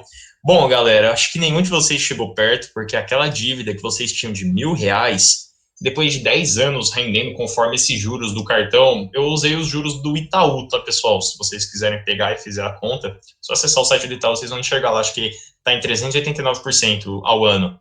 Galera, a dívida de vocês multiplicou por 9 milhões e 800 mil vezes. A dívida de vocês agora é no valor de 9 bilhões e 800 milhões de reais. Ou seja, vocês vão ter que... eu nem sei quanto que vocês têm que trabalhar para isso, galera. Enfim, você nunca vai pagar. Vocês vão deixar, tipo, para umas 300 gerações da vida de vocês esse valor. Gustavo, foi 9 bilhões 800 milhões de reais. E um valor quebrado aí, uns milhares quebrados. Então, galera, é meio complicado. Licença. Então, mas depois não tem aquilo de diminuir? Porque a minha mãe já fez conta, né, e acabou não pagando. Aí eu lembro que algumas vezes eles mandam carta diminuindo o valor. Como que funciona isso? A gente vai falar agora, Adélia, porque tem um negócio que é para renegociar a dívida. Às vezes, quando a dívida é muito grande, chega uma hora que a pessoa fala, por exemplo, 9 bilhões. Cara, é impossível uma pessoa única, tipo, trabalhador normal, pagar essa dívida. Nunca vai pagar. Então, o que a empresa faz? As empresas fazem por intermédio de algumas outras. Eles fazem renegociação de dívida. Então, por exemplo, Adélia, sua mãe, ela estava lá devendo, e aí ela fala com o Serasa. O Serasa é uma empresa que faz esse intermédio entre as empresas e os clientes e os devedores. E aí, o Serasa chega, por exemplo, para a Magazine Luiza. Você comprou a geladeira na Magazine Luiza. Fala assim, Magazine Luiza, essa dívida aqui que vocês têm, cara, não vai ser paga nunca, tá? Essa daí é verdade. E a Magazine Luiza, ela já espera isso. A Magazine Luiza, dentro de todo o consumo que ela tem, ela já espera um número de inadimplentes, pessoa que não vai conseguir pagar. Ela já está esperando isso daí. Para ela, tá dentro do conforme. Então, a Magazine Luiza fala assim, beleza, então, vamos renegociar essa dívida, para a mãe da Adélia conseguir fazer, ao invés de ela pagar 9 bilhões de reais, vamos colocar que ela vai pagar, tipo assim, de uma dívida de R$ 1.000, ela vai pagar 2.800. Pô, legal. Então, ao invés de pagar 9 bilhões, você consegue pagar 2.400. O Serasa faz esse intermédio. Por isso que é muito importante, quando você está endividado, procurar ajuda. A ajuda, você nunca tem que ter vergonha de pedir ajuda. Porque, isso, exato, a Magazine Luiza assumiu a dívida nesse caso. E o cartão de crédito do banco, tipo, ele vai te cobrar e ele vai tentar renegociar essa dívida, tá bom, pessoal? Tipo, são dívidas muito, muito grandes. Só que não é aquele negócio, tipo assim, significa que se eu ficar devendo, eu vou só conseguir renegociar essa dívida, não vou ter que pagar nada. As empresas também não são assim, elas vão cobrar juros. Elas vão cobrar juros que você consegue pagar. Então, Adélia, imagina que sua mãe ela tem lá guardada, tipo, sei lá, 20 mil. A empresa, ela vai descendo, vai falar assim, quanto você está disposta a pagar? Aí, ó, eu vou cobrar 50 mil de você. Não, mas não tem. Vou cobrar 30 mil. Também não tem. Vou cobrar 20 mil. É o mínimo que eu consigo descer. Tá bom, vou ter que pagar. Então, uma dívida pequena, sua mãe vai ter que gastar todo o dinheiro que ela guardou na vida inteira para isso, mas ela vai conseguir pagar, entendeu? É assim que funciona a renegociação de dívida. Por isso, pessoal, que o ponto de atenção de vocês tem que ser sempre nos juros. Eles sempre vão passar juros por dia. Cuidado, galera, porque os juros é juros compostos. Para quem aqui já viu juros compostos, sabe como que ele funciona. É juros sobre juros. Então, se, por exemplo, meus juros, minha conta, ela rende 10% por mês em juros compostos. Então, se eu gastei 100 reais, mês que vem eu estou devendo 110.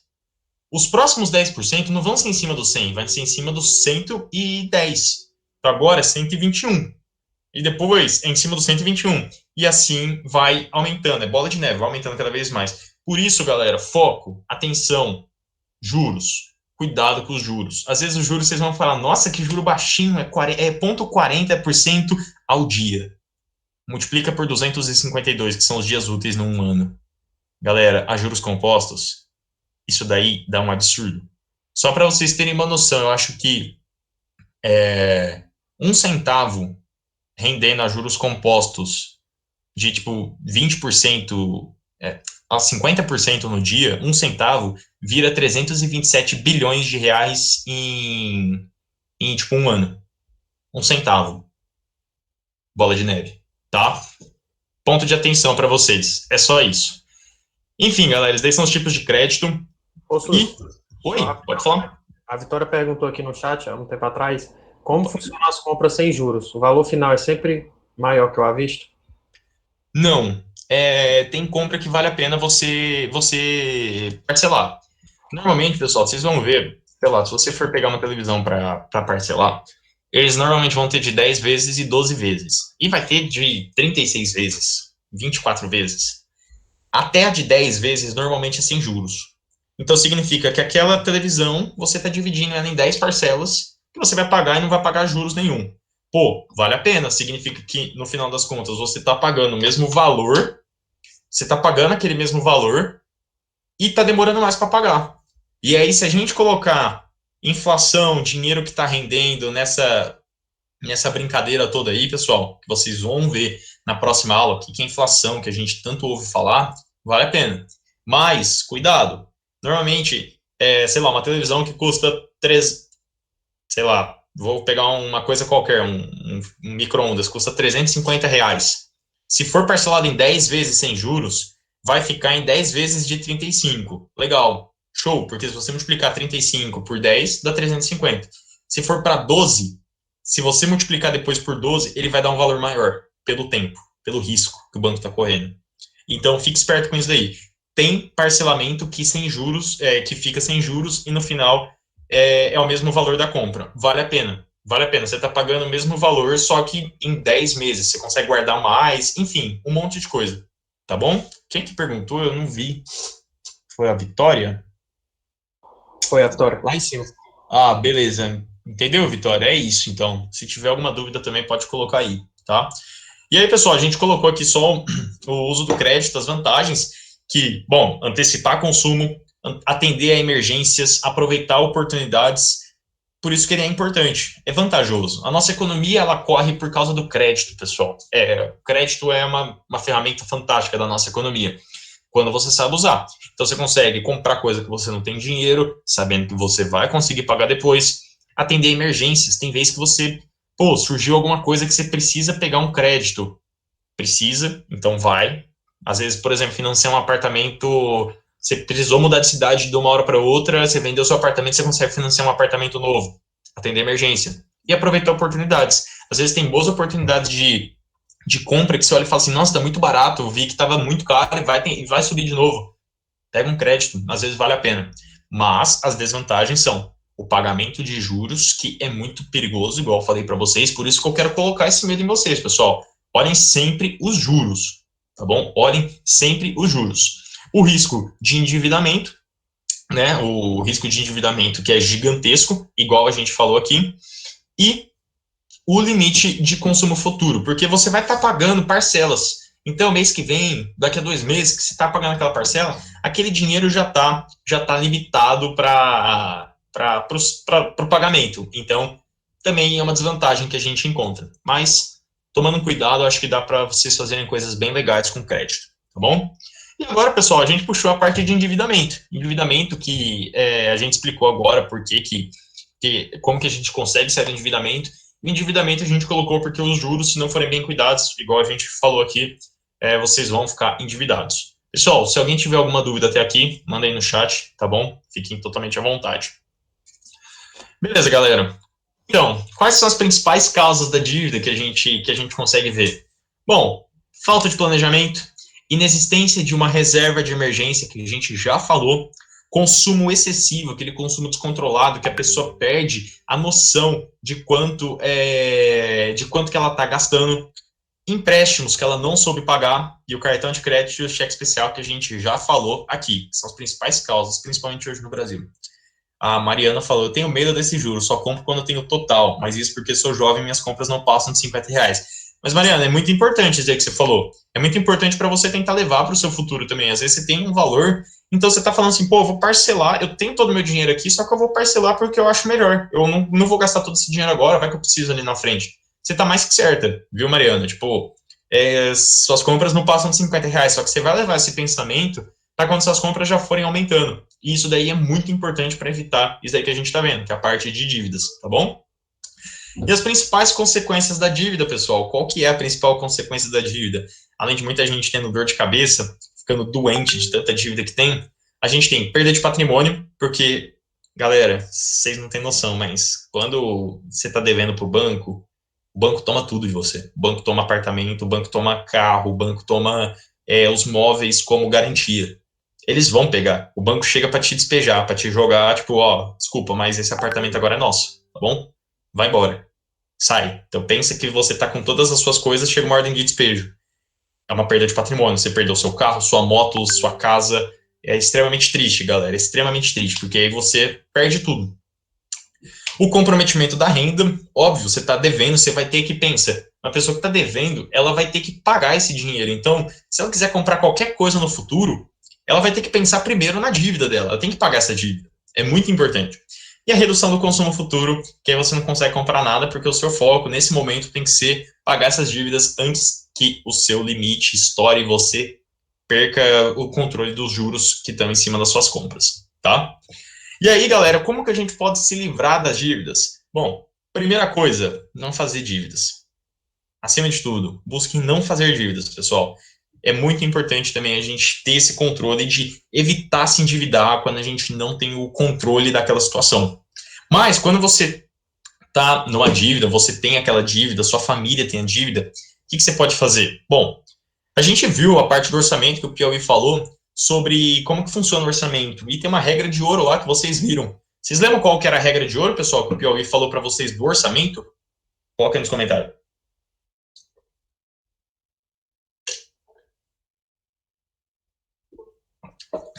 Exatamente, Bruno, perfeito. O que você ganha tem que ser maior do que o que você gasta. Por isso que é muito importante, galera, quando você quiser se livrar das suas dívidas, montar um orçamento. Porque esse orçamento vai estar falando assim, ó, cara, você está gastando, mas agora a gente vai começar a ganhar mais do que gasta. Economiza um pouco, tá bom? Guarda um pouco para você. Perfeito. Segundo passo é mapear suas dívidas. Galera, vocês não têm noção. Parece até meio besta falar que, mapear suas dívidas, mas, pô, se eu tô devendo para uma loja, eu vou saber que eu tô devendo. Tem gente que perde o controle de uma forma tão grande que não sabe para quem que tá devendo. Não sabe se está devendo para uma Riachuelo ou para a Magazine Luiza, para as duas. Não sabe se já pagou aquela conta que estava devendo. Tem gente que pega dinheiro, pessoal, isso é muito sério, pega dinheiro com agiota. Eu conheço casos de gente que pega dinheiro com agiota e não sabe quanto que está devendo para o agiota. É muito sério isso daí, galera. Por isso que mapear a dívida é um passo extremamente importante, que você vai saber o que você tem. Tô devendo na Magazine Luiza X, nas Casas Bahia Y, no supermercado eu tô devendo tal coisa. Mapeia essas dívidas. Terceiro passo, tenta renegociar. às vezes, aquela dívida que saiu do controle, você tem oportunidade de renegociar. Eu lembro que, ano passado, por causa da pandemia, o Serasa estava montando uma renegociação de dívidas que você conseguiria renegociar até 99% das suas dívidas. Então, se o Piauí estava devendo R$100, lá naquela renegociação de dívida, ele conseguiria pagar R$1. Então, você consegue fazer isso daí de uma forma que você consegue renegociar e paga muito menos, tá bom? Quem que colocou aqui? O Steven falou pegar dinheiro com a agiota e não saber quando deve. Exatamente, cara. Você vai conhecer Papai do Céu antes da hora. E aí, pessoal, quando vocês renegociaram, quando vocês estão em busca de renegociar, vocês podem continuar consumindo descontroladamente? Não, galera, vocês já estão devendo. Então, o quarto passo é corta gasto e busca uma fonte de renda extra. Corta gasto, às vezes, que você acha desnecessário. Um gasto que a gente acha, às vezes, necessário, mas não é TV a cabo. TV a cabo, às vezes, Netflix, às vezes, um Disney Plus, um Amazon Prime. Vocês vivem sem. Você não pode cortar, tipo, renda de comida, ou água, ou fruta. Então, corta esses gastos que você sobrevive sem, que aí você consegue economizar. E busca fonte de renda extra, da forma ativa, igual o Piauí falou. Pô, começa a vender um brownie, começa a vender um cookie, começa a vender chiclete na ilegalidade em uma escola mais perto de você. TikTok, exatamente, coloca o código de alguém no TikTok. Mas tenta buscar essa renda extra, pessoal. Não parece, mas é importante. E é isso, pessoal. Vocês, assim, vão ter se livrado das dívidas. Mas o mais importante é não fazer novas dívidas e, acima de tudo, buscar ajuda, galera. Se vocês têm dívida, busca ajuda. Porque se você não buscar e você não conseguir, aquela dívida não vai parar de crescer. Ela vai só aumentando cada vez mais. Tá bom? Tô vendo só uns comentários aqui de gente falando que ganhou dinheiro no Kawaii, no TikTok. A Vitória falou que não entende o agiota, mata a pessoa e perde o dinheiro. Então, ele ia perder o dinheiro de qualquer jeito, ele aproveita e mata a pessoa, só de pirraça. Aí o Alessandro falou que tem 2,75 no TikTok, encara como profissão. Cara, 2,75, se você for pra Venezuela, você é um rei. O dinheiro deles desvalorizado. Vocês vão entender tudo sobre dinheiro desvalorizado na aula que vem, pessoal. Galera, exercicinho aqui para vocês, para ver se todo mundo pegou. Eu vou passar só um case para vocês em relação a juros, e eu quero saber a opinião de vocês, eu quero saber o que vocês acham disso tudo, tá bom? Pensa que o Carlinhos tá cansado de andar de bicicleta, tá andando ele só tem bicicleta, e ele decidiu comprar um carro no valor de R$40 mil. Depois de um estudo planejado das finanças, ele viu que ele tinha duas situações que ele poderia fazer. Duas. A primeira, ele pode adquirir o carro hoje, ou seja, ele vai comprar o carro hoje, mesmo ele não tendo esse valor. O preço do carro é R$40 mil. A entrada que o Carlinhos tem é de R$16 mil, ou seja, ele tem esse dinheiro guardado, que corresponde a 40% do preço do carro. E ele ia tentar financiar, pessoal, 60% do valor do carro, que são R$24 mil. Legal. O prazo para ele financiar é de 60 meses. E a taxa de financiamento que a gente colocou é de 1,8% ao mês. Beleza? E aí ele vai pagar também uma prestação fixa por mês, né? Por causa do financiamento, porque o financiamento você financia e você vai pagando de pouco em pouco. E essa prestação fixa é no valor de R$ 657,41. Bom, isso daí era para ele adquirir o carro hoje. O Carlinhos não tem o dinheiro, a gente viu, ele só tem R$16 mil e o carro custa 40. Agora vamos ver o que acontece se o Carlinhos juntar todo o montante, o preço do carro inteiro, para comprar o carro. Bom, o preço do carro era R$40 mil e a poupança que ele tinha, mesma coisa, R$16 mil. Agora o Carlinhos pensa assim, eu sei que se eu financiasse, a minha parcela do financiamento seria de R$ 657,41. Então, todo mês do que eu ganho do meu salário, eu vou economizar R$ 657,41, que é o valor que ele ia pagar. Então, ele está trabalhando, do salário dele ele vai tirar R$ 657 e vai aplicar numa poupança. Poupança que nem é um rendimento bom, hein, pessoal? E a rentabilidade da poupança é de 0,5% ao mês. Nossa, bom tempo que a poupança era 0,5% ao mês. Hoje em dia não é nada disso. Galera, agora eu quero saber, qual que vocês acham que vai sair melhor para o Carlinhos? Adquirir o carro hoje, fazendo esse financiamento, ou juntar todo o montante para comprar o carro?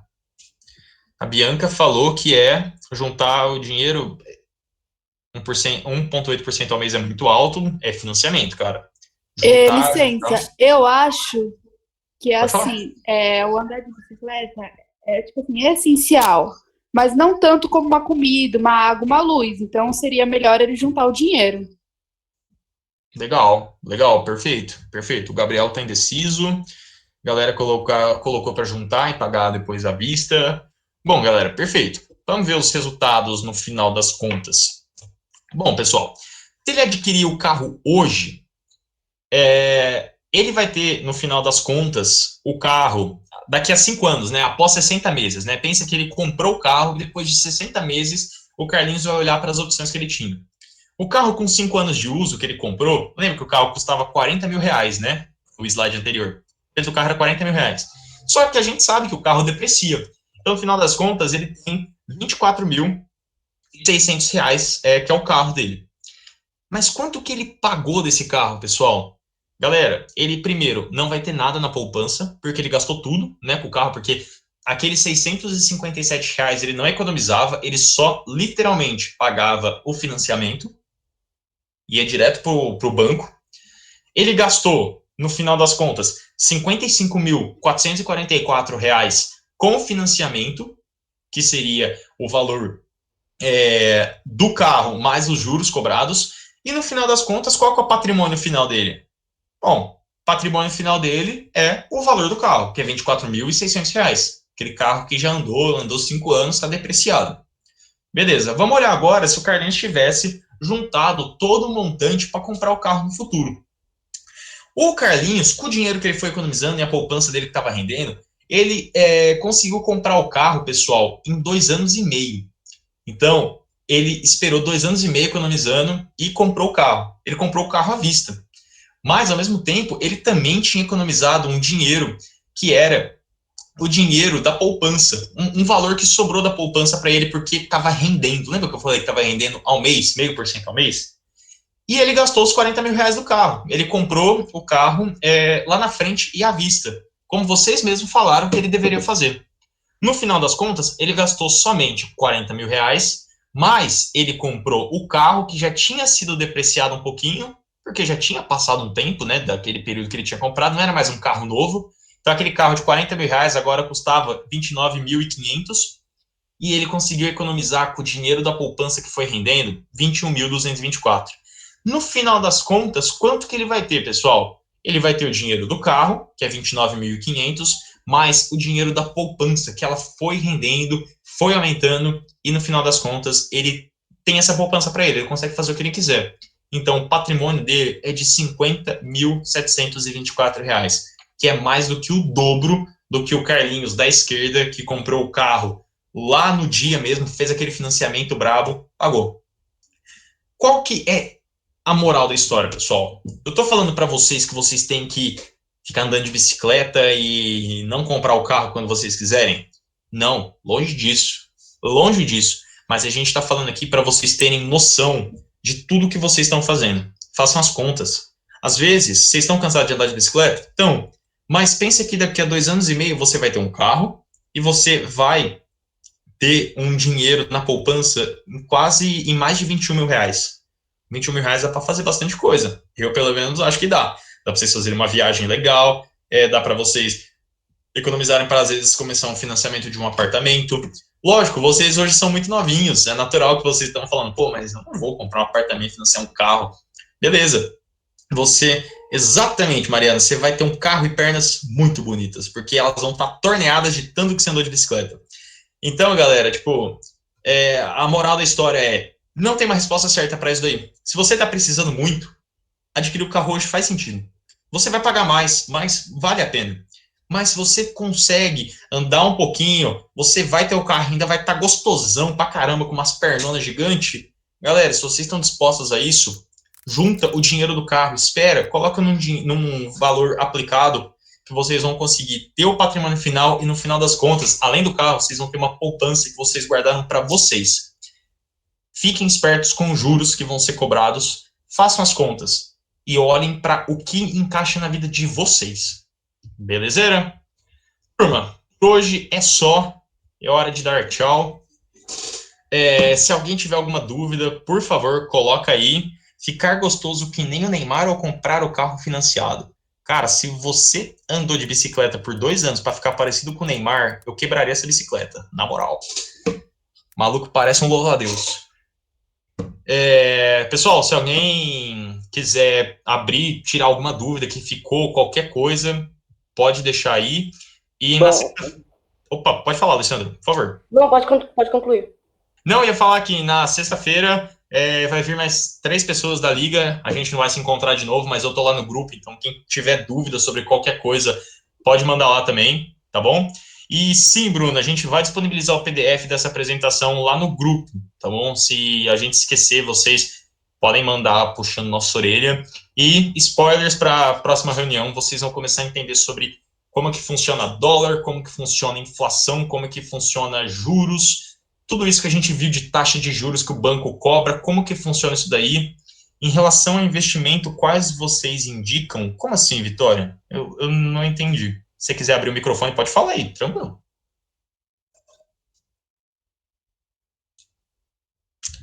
Tudo bem. Manda aí no chat, então.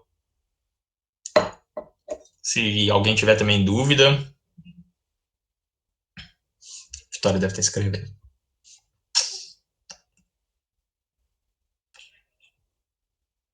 Bom, gente, enquanto a Vitória escreve, que ela é da minha... tá. Pode falar.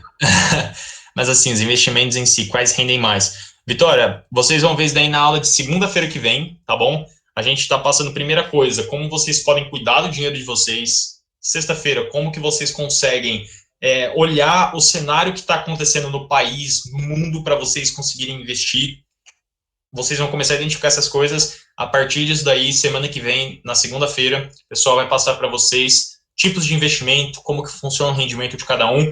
E o que é o mercado financeiro que todo mundo fala? O que é esse negócio de mercado financeiro que ninguém entende?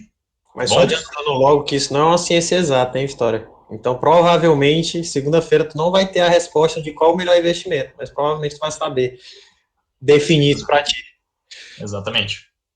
Alessandro, você ia falar aquela hora, cara? Sim. Bom, eu não tenho nem o que dizer, apenas agradecer ao João, ao Roberto, a aula foi magnífica, né? Eu espero que a galera tenha gostado. Pela interação no chat, parece que sim. Mais uma vez, obrigado. A gente também espera a próxima aula, que é na sexta-feira. E é isso, gratidão mesmo, foi excelente. Eu acho que deu para a gente ter uma visão muito mais amplificada sobre o que é finanças, né? Porque agora eu vou desinstalar o aplicativo da Renner, da Kaidu, vou desinstalar tudo que eu tenho aplicativo, vou cancelar os cartões de crédito, aí qualquer coisa eu falo para minha mãe falar contigo. Mas é isso. E, gente, a aula vai ficar disponível no YouTube, a live vai estar salva lá.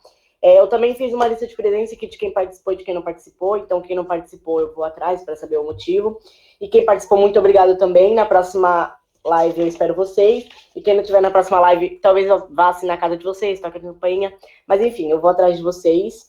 E é isso, muito obrigado. A live vai ficar salva. Então, caso vocês queiram falar alguma coisa, ou se não tiver, vocês já podem ir saindo da reunião.